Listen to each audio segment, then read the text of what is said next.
श्री ब्रह्म पुराण। बलराम जी की ब्रज यात्रा, श्री कृष्ण द्वारा रुक्मणी का हरण तथा प्रद्युम्न के द्वारा शंबासुर का वध। व्यास जी कहते हैं, तदंतर बलदेव जी अपने बंधु बांधवों के दर्शन के लिए उत्कंठ हो नंदगांव में आए। उस समय संपूर्ण गोप और गोपियां उनसे पूर्वक मिली। बलराम जी ने सबको आदर देते हुए सबके साथ प्रेम पूर्वक वार्तालाप किया। किन्हीं ने उनको हृदय से लगाया, कुछ लोगों का उन्होंने गाढ़ आलिंगन किया और कुछ गोपियों के साथ बैठकर उन्होंने हास्य विनोद किया। वहाँ गोपों ने बलराम जी से अनेकों प्रिय लगने वाली बातें कही। कुछ गोपियां उन्हें देखकर प्रेमानंद में निमग्न हो गई तथा कुछ दूसरी गोपियों ने ईर्ष्या पूर्वक कहा, चंचल प्रेम रस के आस्वादन में व्यग्र रहने वाले नागरिकों के प्रीतम श्री कृष्ण तो सुख से है ना। क्षणिक अनुराग दिखाने वाले श्याम सुंदर क्या कभी हमारी चेष्टाओं का उपवास करते हुए नगर की महिलाओं के सौभाग्य का मान नहीं बढ़ाते?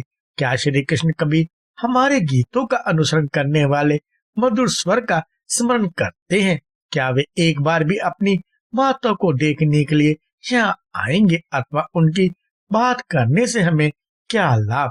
कोई दूसरी बात करो। यदि हमारे बिना उनका काम चल सकता है तो उनके बिना हमारा भी चल जाएगा। हमने उनके लिए पिता, माता, भ्राता, पति और बंधु बांधव किसको नहीं छोड़ दिया, फिर भी वे कृतज्ञ न हो सके। तथापि बलराम जी, क्या श्री कृष्ण कभी यहाँ आने के विषय में भी आपसे बात करते हैं?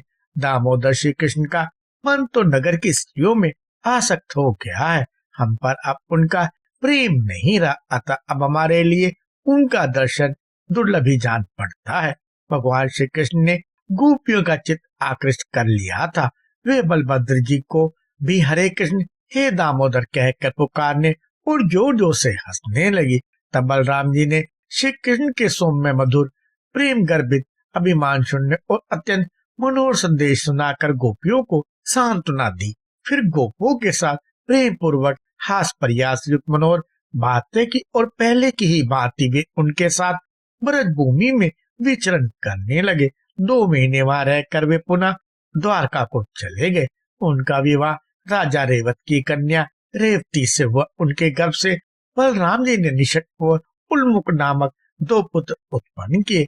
विदर्भ देश में कुंडिनपुर नामक एक नगर है, वहाँ राजा भीष्मक राज्य करते थे। उनके पुत्र का नाम रुक्मी और कन्या का नाम रुक्मणी था। श्री कृष्ण रुक्मणी को प्राप्त करना चाहते थे और मनोहर मुस्कान वाली रुक्मणी भी श्री कृष्णचंद्र को पति रूप में पाने की अभिलाषा रखती थी। उन्होंने कुंडी नरेश से रुक्मणी के लिए प्रार्थना भी की, किंतु रुक्मी ने द्वेषवश श्री कृष्ण की प्रार्थना ठुकरा दी। जरासंध की प्रेरणा से परम पराक्रमी राजा भीष्मक ने रुक्मी के साथ मिलकर शिशुपाल को अपनी कन्या देने का निश्चय किया।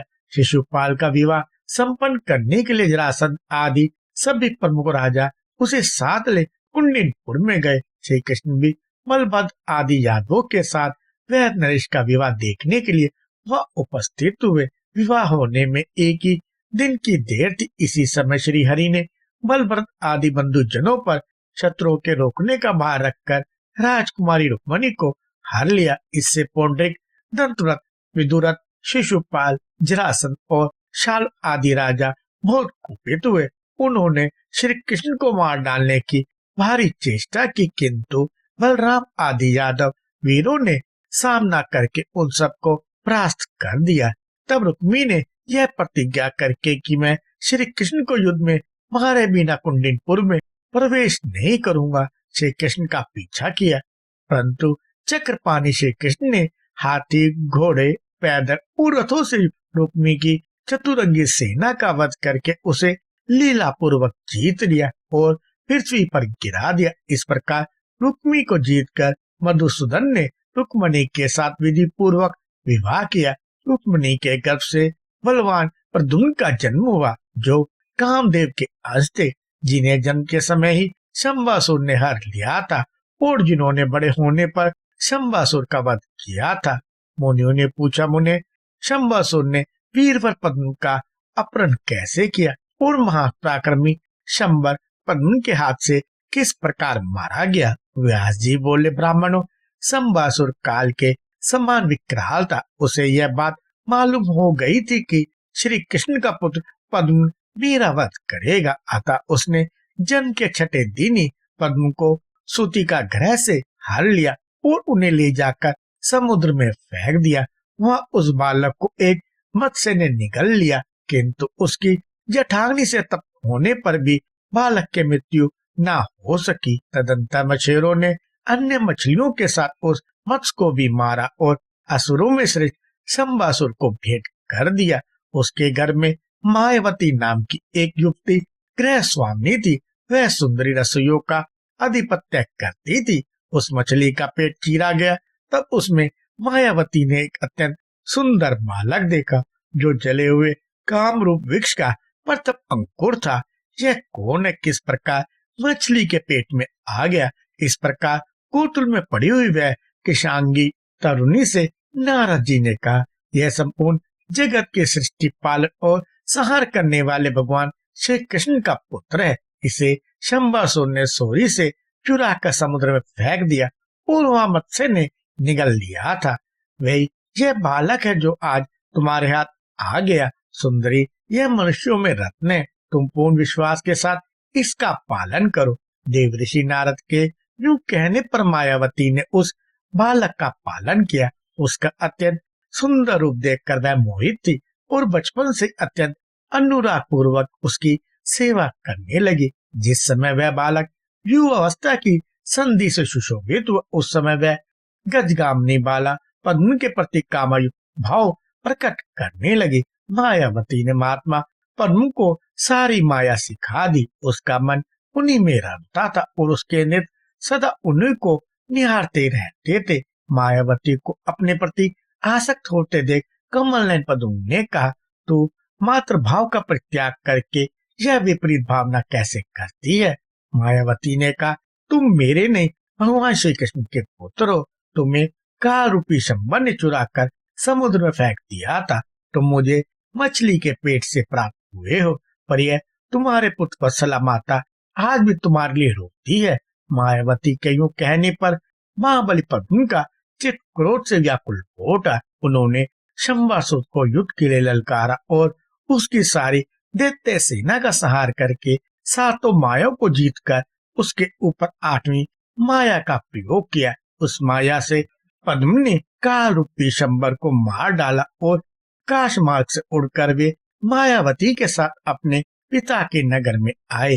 अंतपुर में उतरने पर मायावती से पद्म को देखकर श्री कृष्ण की रानियां प्रसन्न हो अनेक प्रकार के संकल्प करने लगी। रुक्मणी की दृष्टि पद्म की ओर से हटती ही नहीं थी। वे स्नेह में भरकर कहने लगी, यह अवश्य किसी बड़भागिनी का पुत्र है। अभी इसकी युवावस्था का आरंभ हो रहा। यदि मेरा पुत्र पद्म जीवित होता तो उसकी भी यही अवस्था होती। बेटा, तुमने अपने जन्म से किस सौभाग्यशालिनी जननी की शोभा बढ़ाई, अथवा तुम्हारे प्रति मेरे हृदय में जैसा स्नेह उमड़ रहा है, उसके अनुसार मैं यह स्पष्ट रूप से कहती हूँ कि तुम श्री हरि के पुत्र हो। इसी समय श्री कृष्ण के साथ नारद जी वहां आए। उन्होंने अंतपुर में रहने वाली रुक्मणी देवी से प्रसन्नता पूर्वक कहा, सुब्रो, यह तुम्हारा पुत्र पद्म है। इस समय शंबासुर को मारकर यहाँ आया है। कुछ वर्ष पहले शंबासुर ने ही तुम्हारे पुत्र को सूतिका ग्रह से हर लिया था। यह तुम्हारे पुत्र की सती भार्या मायावती है। यह शंबासुर की पत्नी नहीं है। इसका कारण सुनो। जब शंकर जी के कोप से कामदेव का नाश हो गया, तब उनके पूर्ण जन्म की प्रतीक्षा करते हुए रति ने अपने मायामय रूप से शंबासुर को मोहित किया। देवी, तुम्हारे पुत्र रूप में ये कामदेवी अवतीर्ण हुए हैं और यह उन्हीं की पत्नी रति है। कल्याणी, यह तुम्हारी पुत्र वधू है। इसमें किसी प्रकार की विपरीत शंका न करना। यह सुनकर रुक्मणी और श्री कृष्ण को बड़ा हर्ष हुआ। समस्त द्वारकापुरी धन्य धन्य कहने लगी। चिरकाल से खोए हुए पुत्र के साथ माता रुक्मणी का मिलन देख द्वारकापुरी के सब लोगों को बड़ा विस्मय हुआ। कृपया लाइक, शेयर और सब्सक्राइब करें।